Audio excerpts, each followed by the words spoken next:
kecuali Indonesia, kecuali China dan beberapa negara lain, termasuk the most fastest growing. Jadi penambahan di Indonesia termasuk yang paling cepat di dunia.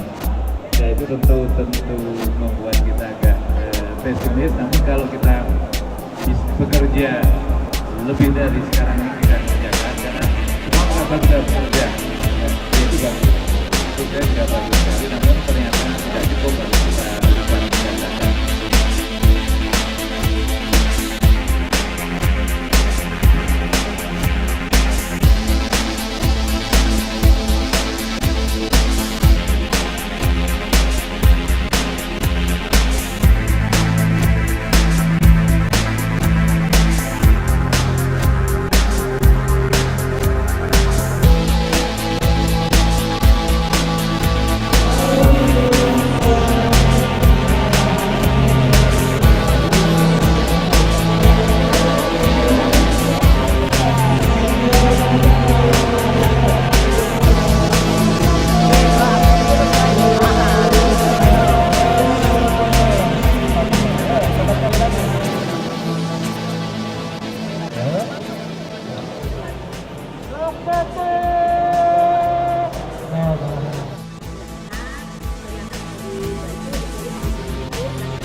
Jadi meskipun itu sangat berbahaya, tapi orang masih bisa hidup dengan virus COVID itu Pak ya.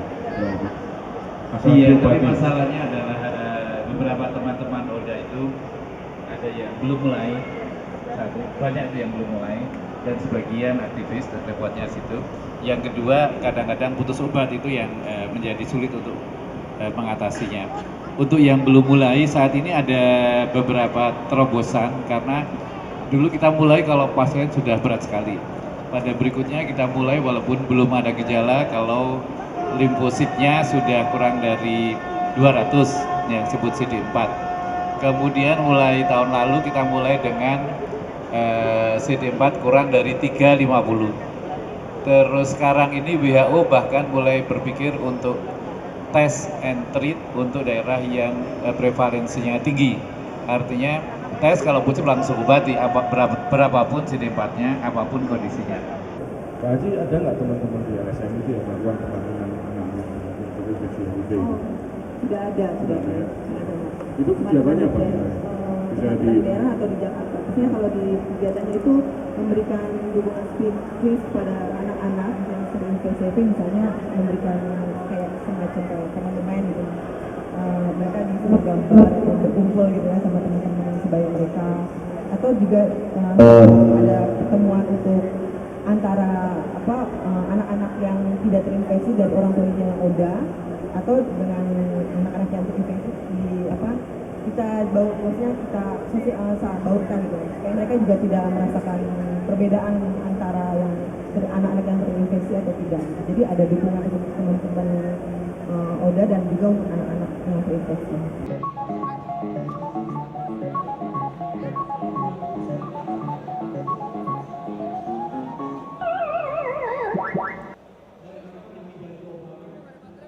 Konotasikan secara umum nggak mungkin lah anak-anak terinfeksi HIV/AIDS berdasarkan mahasiswa.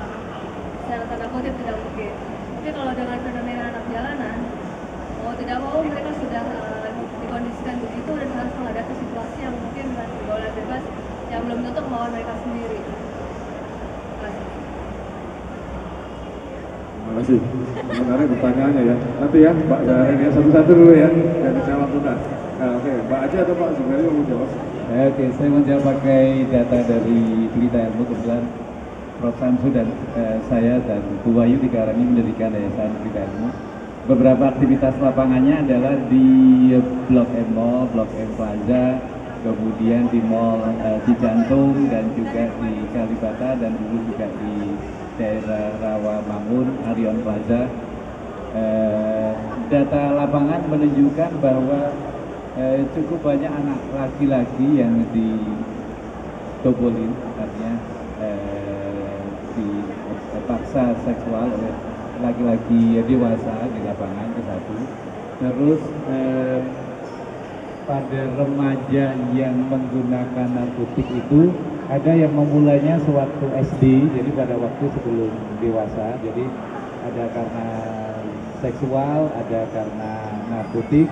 Kemudian data kami yang berita ilmu yang di Kerawang, Indramayu menunjukkan bahwa cukup banyak remaja-remaja yang kemudian pergi ke Jakarta atau ke Riau, Pulau Batam untuk bekerja, namun sampai di sana kemudian dihitung-hitung bahwa ongkos transport, ongkos makan semuanya ternyata harus mengembalikan sekian juta dan maksimal harus dibayar dalam 6 bulan. Untuk itu tidak ada jalan lain kecuali menjadi prostitusi, menjadi pekerja seks. Jadi di situ banyak remaja perempuan dari Pantura yang terinfeksi HIV. Belum lagi kalau yang di Riau Batam, sebagian lagi berasal dari ada yang dari Kalimantan Barat dan juga ada dari pada prinsipnya dari berbagai tempat di Indonesia. Cukup banyak remaja perempuan yang masuk dunia prostitusi akibat tekanan ekonomi. Pak Haji, mau menambahkan? Cukup? Oke. Berikutnya silakan Pak Sari. Sekalian cek aja. Ini kalau misalnya untuk mencegah kan dari bayi gitu ya. Yang saya mau tanya itu sebenarnya pemeriksaan sebelum pernikahan itu yang mesti disosialisasikan itu apa aja sih ke orang banyak? Ini salah satu untuk mencegah kan. Saya sendiri nggak tahu dan saya belum nikah, jadi supaya saya bisa periksa juga antar Jatuh banyak yang belum sini. Ya sekalian, kamu juga belum ya, saya juga belum. Jadi sekalian apa aja yang harus diperiksain atau mungkin ada kayak satu paket tertentu dari apa yang harus kita tahu gitu. Oh, menarik pertanyaan. Jadi paket pemeriksaan pranikah ini ya. Sebelum menjawab pertanyaan, kalau juga dipikirkan, misalnya kita sebagai orang dengan HIV/AIDS, apakah kita berhak menikah? Tidak. Data lapangan, data sekarang ini baik di Indonesia maupun di luar negeri menunjukkan bahwa kalau udah ini minum obat dalam waktu 3-6 bulan, untuk pasien-pasien saya ini keramat, hampir selalu 3 bulan saya cek ulang. Setelah pengobatan pertama itu virusnya sudah minimal, jadi risiko penularan hampir tidak ada lagi. Jadi itu untuk namun kalau tapi sebaliknya dari diri Oda tentu tidak ada juga keinginan untuk menularkan ke orang lain. Jadi artinya harus bolak-balik timbal balik, di satu pihak jangan sampai yang perempuan terinfeksi, di pihak lain juga Oda perlu minum obat teratur supaya tidak menginfeksi calon istrinya ataupun istrinya.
cinta